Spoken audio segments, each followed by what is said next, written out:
Oradour-sur-Glane, nom qui résonne comme un glas. Hier, un village, à 20 km de Limoges. Aujourd'hui et pour toujours, un des hauts lieux de la cruauté hitlérienne. Ici, tout est mort. Une ville incendiée, fusillée, torturée. Un désert qui fait penser au cataclysme. Une seule maison ressemble encore à une maison. Un village réduit à son cimetière d'où les derniers vivants ne peuvent plus s'arracher. C'était le 10 juin 1944. À 2 heures de l'après-midi, les SS sont venus.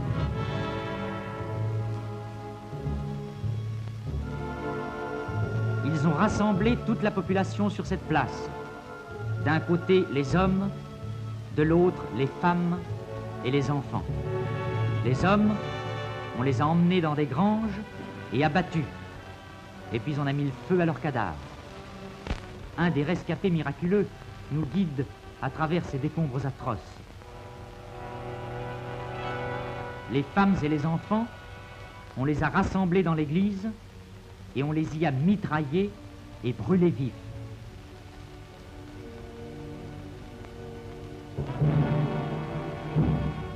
Même les bébés dans leur voiture.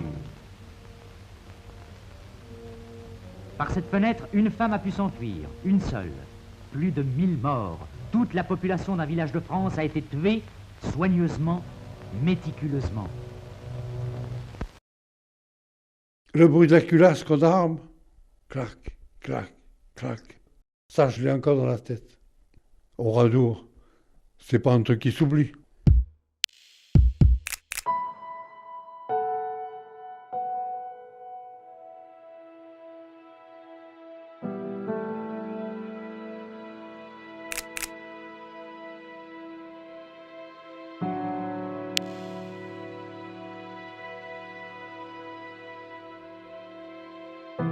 C'était 14 heures. Et moi, j'allais chez le coiffeur. On était 4 ou 5 copains. Et on parlait de notre match du lendemain. De football. C'était ça l'important. C'était la guerre, c'était ça l'important, vous voyez. Et c'est là, tout d'un coup, qu'on a entendu le bruit de moteur. Je suis allé au fond de mon jardin, et là, je les ai vus, je ne sais pas combien ils étaient, 10, 15, 20, je ne sais pas. Ils cernaient Oradour. Quelques minutes après, et ils nous ont amenés sur la place d'Oradour. Et c'est là que ça a commencé.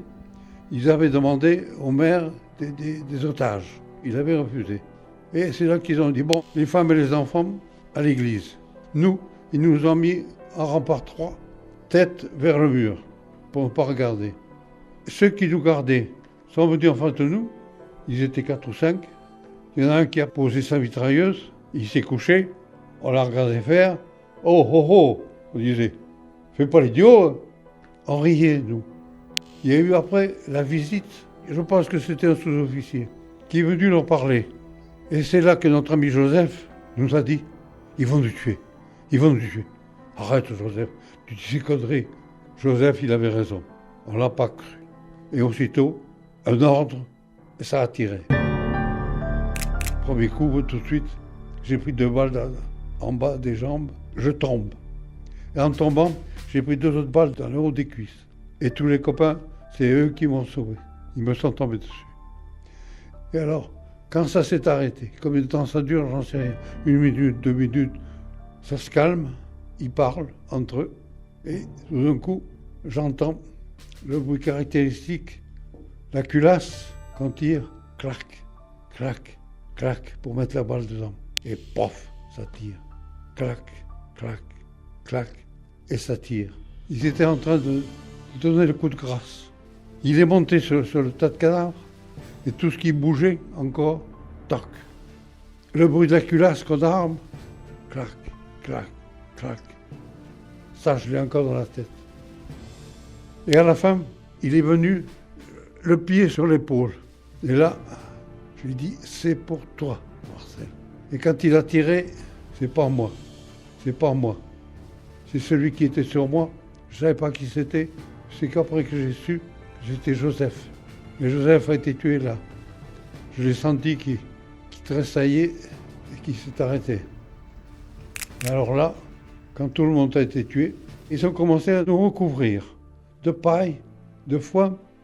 Et c'est là que j'ai entendu le petit bruit de la flamme qui brûle. Et c'est là que j'ai dit, brûler pour brûler, je ne vais pas rester là.